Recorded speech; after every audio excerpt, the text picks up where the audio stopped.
इससे पहले कि मैं आपको कुछ टिप्स दूं, सबसे पहली चीज और सबसे इंपॉर्टेंट चीज ये है कि you have to start thinking like a salesman.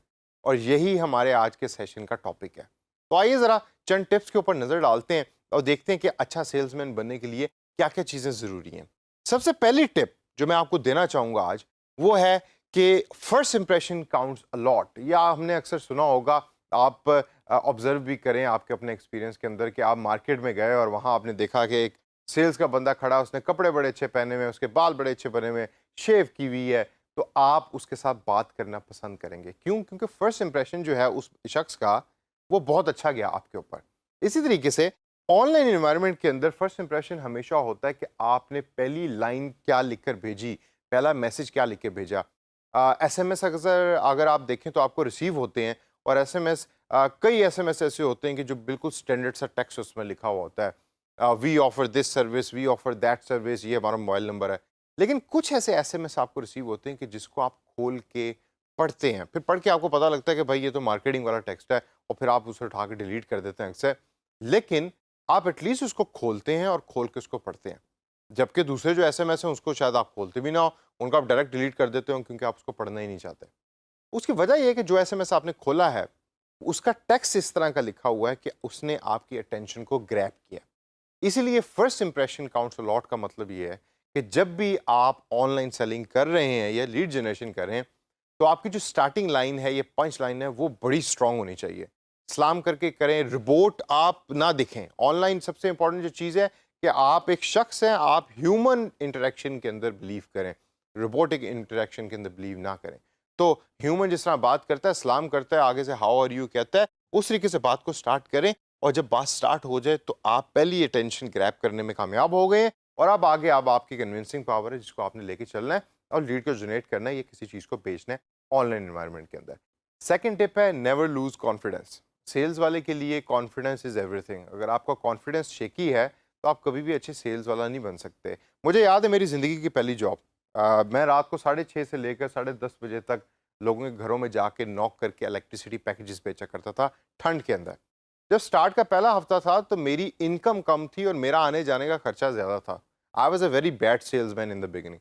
लेकिन जैसे जैसे मैंने सेल्स की जॉब की, मुझे एक्सपीरियंस आना शुरू हुआ, मेरे में कॉन्फिडेंस आना शुरू हुआ। और जब आप में कॉन्फिडेंस आ गया है तो आप एक अच्छे सेल्स वाले बन जाते हैं, और वही हुआ। Then I started enjoying selling, और फिर मैंने बहुत अरसा सेल्स की जॉब की और सेल्स की इंडस्ट्री से वाबस्ता रहा। इसलिए दोस्तों, आप भी जब सेल्स की जॉब शुरू करने लगे हैं तो give it some time. Confidence पहले दिन में बिल्ड नहीं होता। तो नेवर लूज कॉन्फिडेंस, और कॉन्फिडेंस बनने के अंदर थोड़ा टाइम लगता है, तो गिव सेल्स सम टाइम और डिमोटिवेट होने की जरूरत नहीं है। थर्ड कॉन्सेप्ट है FOMO का कॉन्सेप्ट। बड़ा अजीब सा ये लफ्ज़ है। इससे सिर्फ मुराद ये है कि जब आप किसी को कुछ चीज़ बेच रहे हैं तो आप अगर इंटरनली एक्साइटेड है ना, और आप उसके साथ शेयर करें कि भाई देखो ये चीज़ मैंने यूज़ की और इसके इतने फ़वायदे हैं, और ये ऐसे है और ये वैसे है, तो जो सुनने वाला होता है ना, उसका इंटरेस्ट जो है वो बढ़ जाता है आपकी बात सुनने के अंदर। क्यों? क्योंकि वो ये देख रहा होता है कि यार आप भी उसी की तरह के शख्स हैं और आपने प्रोडक्ट को यूज़ किया तो आपका एक्सपीरियंस अच्छा है, तो मुझे भी इस प्रोडक्ट को यूज़ करना चाहिए, सर्विस को यूज़ करना चाहिए, और may be I will also have the same experience which you have. तो दैट इज़ द कॉन्सेप्ट कि जिसके अंदर आप एक खाका बना लेते हैं और बना के अपना जो पोटेंशियल लीड है उसके सामने रख देते हैं कि भाई ये प्रोडक्ट यूज़ करोगे तो ये होगा। अगला पॉइंट है इन्वॉल्व पीयर्स का। हमेशा जो भी आप एग्जांपल्स दे रहे हैं उसके अंदर रियल लाइफ कैरेक्टर्स को यूज़ करें, रियल लाइफ लोगों को यूज़ करें, अपने पीयर्स को यूज़ करें कि मेरे दोस्त ने ये यूज़ किया, मेरे दोस्त का एक्सपीरियंस है, मेरे वालिद का एक्सपीरियंस है। पीयर्स को इस्तेमाल करें, जो आपके कोलीग्स हैं, जो आपके दोस्त हैं, जो आपकी फैमिली है, उनको इन्वॉल्व करें अपनी सेल्स पिच के अंदर, and think like a salesman की ये बहुत अच्छी और इंपॉर्टेंट निशानी है। अगला पॉइंट है कि always use a hard close. एक अच्छा सेल्स वाला हमेशा जब क्लोजिंग कर रहा होता है तो वो बड़ी हार्ड क्लोज करता है। हार्ड क्लोज से क्या मुराद है? फॉर एग्जांपल, मैंने सेल्स की जॉब स्टार्ट की है और स्टार्ट के अंदर मैं बहुत बुरा था, और मुझे फिर पता लग गया कि अच्छा ये जो मेरे साथ बंदा जाता है वो मेरे से बोलने में अच्छा नहीं है, ना उसकी पर्सनैलिटी अच्छी है, लेकिन वो सेलिंग बहुत ज़्यादा कर रहा है। क्यों ज़्यादा अच्छी सेलिंग कर रहा है? क्योंकि उसमें कॉन्फिडेंस है और वो कन्विंस अच्छा करता है। तो जब मैंने कन्विंसिंग करना शुरू कर दी तो बंदा कन्विंस हो गया। The customer is now convince. लेकिन the sale only happens when you close it. अगर आपने क्लोज नहीं किया तो आप बेसिकली बातें करके आ गए और अपने 15 से 20 मिनट आपने ज़ाया कर दिए।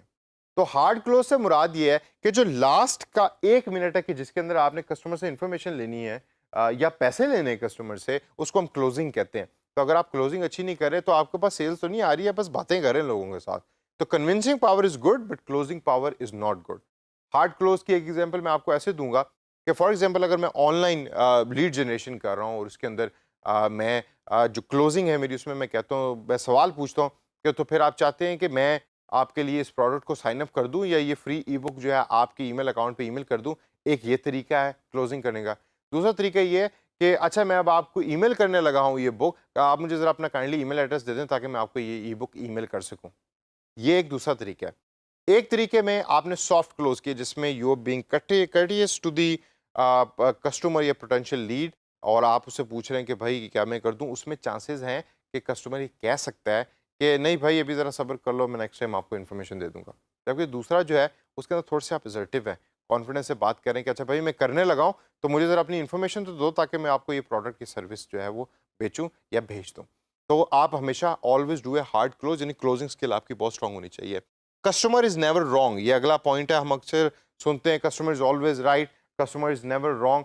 कस्टमर की बात सुने, कभी कभार आपको ऐसे लोग भी मिलेंगे कि जो बड़े इरिटेटिंग होते हैं, मेजॉरिटी मिलेंगे, घबराने की ज़रूरत नहीं है। हमारे billions of people are living on this earth, और इन अरबों लोगों के अंदर अगर एक बंदा आपके साथ ठीक तरीके से बात नहीं कर रहा तो उसको दिल पे लेने की ज़रूरत नहीं है। Let's move on to the next person. और दिन में आप 100 लोगों से बात करेंगे तो हो सकता है उनमें से 3 या 4 कन्वर्ट करें। तो इस वजह से sales is always like this. तो आपने कभी भी होप नहीं छोड़नी। तो कस्टमर इज़ ऑलवेज राइट या कस्टमर इज़ नेवर रॉन्ग, इस पॉइंट को भी आप ज़हन में रखें। हमेशा जब भी आप सेलिंग कर रहे हैं, ऑनलाइन लीड जनरेशन कर रहे हैं, उसमें always ask about their personal life. जो लोग आप जिनसे बात करें उनके पर्सनल लाइफ के बारे में सवाल करें। अच्छा लगता है लोगों का, क्या करते हैं, कहाँ रहते हैं, घर में कितने बच्चे हैं। जनरल ज़रा थोड़ा सा पर्सनल कनेक्शन जो है वो आपका उनके साथ होना चाहिए। और इसी के साथ अगला पॉइंट है कि यूज़ देयर नेम। उन जब उनसे आप बात करें तो उनका नाम यूज़ करें। और डिजिटल इन्वायरमेंट में नाम का पता करना कोई ज़्यादा मुश्किल नहीं है, क्योंकि जब आप किसी से बात कर रहे हो तो प्रोफाइल के ऊपर नाम तो लिखा आ रहा होता है अक्सर, तो आपको पता है कि उस बंदे का नाम क्या है। तो नाम को यूज़ करें। रोबोट की तरह सर मैडम हर सेंटेंस में कहने की ज़रूरत नहीं है। Use the name the people like it. और दोस्तों लास्ट पॉइंट है कि you have to tell why that product और सर्विस मेक सेंस।